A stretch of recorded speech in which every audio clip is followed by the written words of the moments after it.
How to connect HVAC metal air duct. Use this crimper in one of the end of a metal air duct.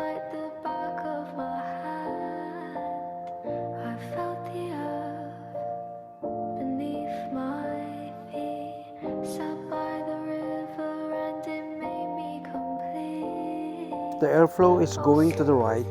The air duct with crimp ends should be on the left to prevent air leak. If the airflow is going to the left, the air duct with the crimp ends should be on the right to prevent air leak.